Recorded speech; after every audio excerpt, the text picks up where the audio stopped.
नमस्कार दर्शकों, क्या आपने कभी सोचा है कि बिना किसी मैप, बिना किसी सिस्टम के कोई इतना बड़ा मिशन कैसे पूरा कर सकता है? जब रास्ता अज्ञात हो और लक्ष्य दुश्मन के बीच छिपा हो तो सही निर्णय कैसे लिया जाता है? क्या यह सिर्फ शक्ति का परिणाम था या इसके पीछे कोई गहरी समझ छुपी थी?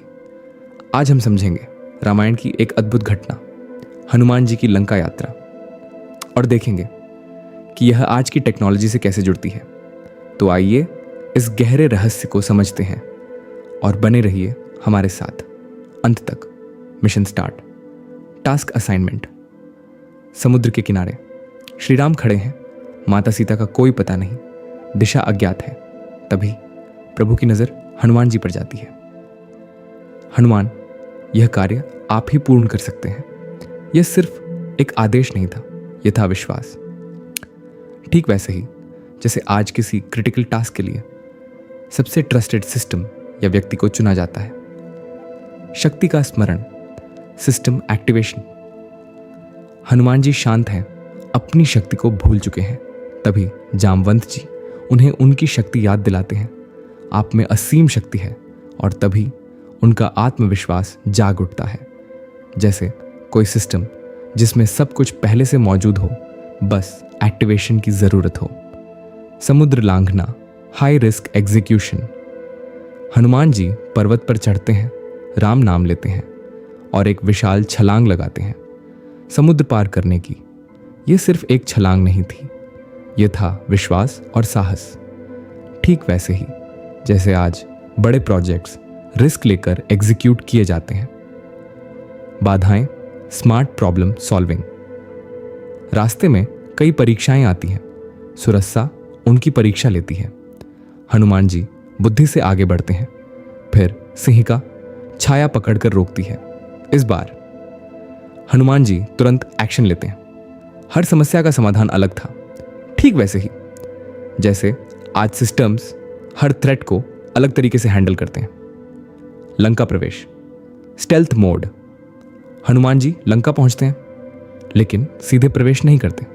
वो अपना आकार छोटा कर लेते हैं और चुपचाप अंदर जाते हैं। यह था धैर्य और समझ। जैसे आज मॉडर्न सिस्टम्स स्टेल्थ मोड में ऑब्जर्वेशन करते हैं। सीता माता की खोज, वेरिफिकेशन सिस्टम। अशोक वाटिका में हनुमान जी माता सीता को देखते हैं, लेकिन तुरंत सामने नहीं आते। पहले स्थिति समझते हैं, फिर प्रभु श्री राम की अंगूठी देते हैं। माता सीता चूड़ामणि देती है। यह था पहचान और विश्वास। ठीक वैसे ही जैसे आज OTP और ऑथेंटिकेशन सिस्टम्स सत्य को वेरीफाई करते हैं।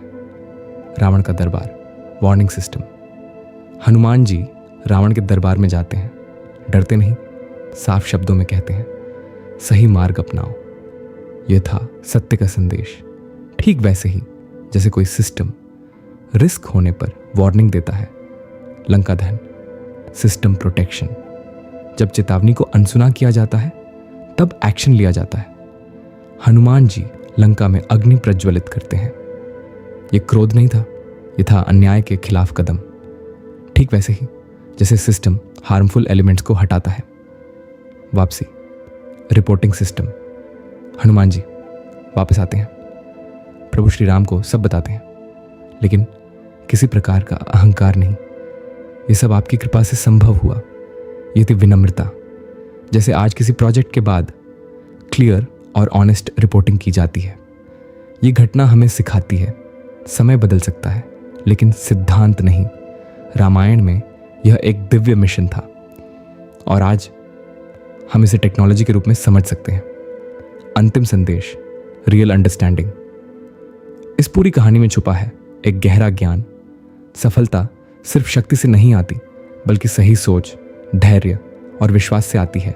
आज की दुनिया में भी अगर आपका इरादा सही है तो कोई भी चैलेंज आपको रोक नहीं सकता, क्योंकि अंत में सत्य और प्रयास हमेशा सफल होते हैं। अगर आप भी ऐसी ही कहानियों के माध्यम से प्राचीन ज्ञान को मॉडर्न नजरिए से समझना चाहते हैं तो हमारे चैनल से जुड़े रहें, क्योंकि यहां हर कहानी में छुपा है एक नया पर्सपेक्टिव। जय श्री राम।